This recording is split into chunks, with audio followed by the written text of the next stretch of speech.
दोस्तों, ये BMS first year student के लिए स्पेशली डिज़ाइन की गई है, जिसमें आंसर राइटिंग का प्रॉपर फॉर्मेट, आयुर्वेदिक टच और श्लोक लिखने की इंपॉर्टेंस पे फोकस किया गया है। प्रेजेंटेशन कैसे करें, कौन से पॉइंट इंक्लूड करना है ज़रूरी है, सब कुछ सिंपल और इफेक्टिव वे में मैं बताया हूँ इसमें, जिससे हर स्टूडेंट अपने सब्जेक्ट को इसके अकॉर्डिंग लिखेगा तो मैक्सिमम ला सकता है। नोट, हर सब्जेक्ट का डिटेल एक्सप्लेनेशन वीडियो को मिलेगा और आप ध्यान से देखिएगा इसको। और लास्ट में मैं कुछ इंपॉर्टेंट टिप्स बताया हूँ जिसको बिल्कुल मिस ना करें, क्योंकि वही आपका फाइनल स्कोर एज डिसाइड करेगा। चलिए स्टार्ट करते हैं। सबसे पहले एनाटॉमी से स्टार्ट करते हैं। एनाटॉमी में आपको आंसर शीट को एकदम अच्छे से लिखना है, जिसे प्रॉपर पॉइंट वाइज लिखना है। डायग्राम्स जहाँ पे नेसेसरी हो वहाँ पे बनाना है, फ्लो चार्ट्स का यूज़ करना है, टेबल्स का रिप्रेजेंटेशन करना है और लास्ट में या स्टार्टिंग में उसका आयुर्वेदिक एस्पेक्ट ज़रूर लिखिए।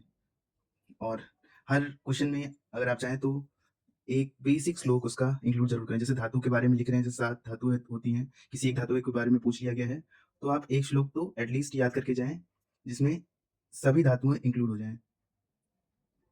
जैसे रक्त, रस, मांस, मेद, अस्थि, मज्जा, शुक्राणु धातुआ, ये श्लोक है। तो ये ऐसा श्लोक है जिसको आप 7 धातुओं में से किसी भी धातु में लिख सकते हैं। नेक्स्ट हम फिजियोलॉजी यानी क्रिया के में आ जाते हैं। इसमें भी आपको सेम पॉइंट वाइज आंसर लिखना है। फ्लो चार्ट का एक्सप्लेन करते हुए लिखना है। टेबल्स, जैसे डिफरेंशिएट करना हो तो टेबल्स का उपयोग प्रॉपर तरीके से करें। आयुर्वेदिक एस्पेक्ट जरूर लिखें इसमें और श्लोक तो मस्ट है क्रिया में।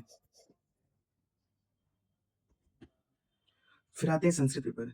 तो यहाँ पे एक पॉइंट ऐसा है कि जो संस्कृत का पेपर बनाता है वो बेसिकली ग्रामर क्वेश्चन से आता है, तो ये थोड़ा सा डिफिकल्ट बन जाता है। लेकिन जो हमारा पेपर 2 होता है वो हाईली स्कोरिंग हो जाता है। इसमें निरुक्ति आती है, पर्यायवाची आती है, परिभाषा आती है, कथाएं आती हैं, अन्वय आते हैं, जो कि हम मैक्सिमम इंक्लूड कर सकते हैं। अगर सही से देखें तो इस पेपर में आपको 35 से 45 लाना काफ़ी डिफिकल्ट हो जाता है, अगर एग्जामिनर जो होता है हार्ड चेकिंग करता है तो। लेकिन वही अगर इसमें 70-75 उतना डिफिकल्ट नहीं होता है इस पेपर के अकॉर्डिंग। और श्लोक्स इसके इम्पोर्टेंट होते हैं, जैसे कि कथाएँ हैं, तो उसमें श्लोक लिखना ज़रूरी होता है, जिससे आपको 8, 8 एंड हाफ या 9 मार्क्स भी मिल सकता है। इसमें भी कुछ-कुछ निरुक्ति होते हैं, तो उसको पॉइंट वाइज़ लिखना है। टेबल्स, फ्लो चार्ट का इसमें यूज़ नहीं करना है। अब आते हैं संहिता पे। संहिता का पेपर जो होता है, वो लेंदी होता है। आपको इसमें 32 से 32 पेज भर के आना पड़ता है। तो शॉर्ट आंसर के लिए 2 पेज और लॉन्ग आंसर के लिए 4 पेज मस्ट है। इसमें ये देखिए, एलैबोरेटेड फॉर्म में लिखना होता है आंसर। श्लोक्स बहुत ही इंपॉर्टेंट होते हैं इसमें। कोशिश करें कि हर एक आंसर में या बीच में या कहीं पे भी श्लोक का इंक्लूड ज़रूर करें।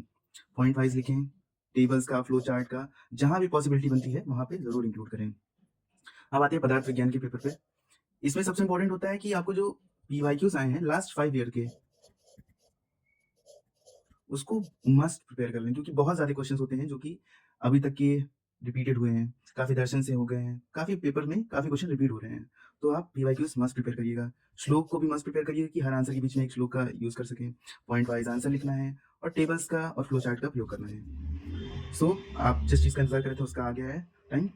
ये देखिए, मोस्ट मोस्ट मोस्ट इम्पोर्टेंट जो टिप्स हैं। पीवाईक्यूज़ तो ज़रूर सॉल्व करना है। जैसे कि मैं बताया यहाँ पे अभी पदार्थ के लिए, सेम वही सब चीज़ के लिए, मतलब सारे सब्जेक्ट के लिए मैं बताना चाहूँगा कि पीवाईक्यूज़ तो मस्ट ही हैं। अगर आप कुछ भी नहीं कर रहे हैं तो लेकिन पीवाईक्यूज़ करके जाते हैं, तो आपका 50 से 60% मार्क्स कहीं नहीं गया है। अब वो टाइम चला गया जो एमसीक्यूज़ का प्रैक्टिस करना है, क्योंकि आप जान रहे हैं पेपर कुछ ही दिन में है।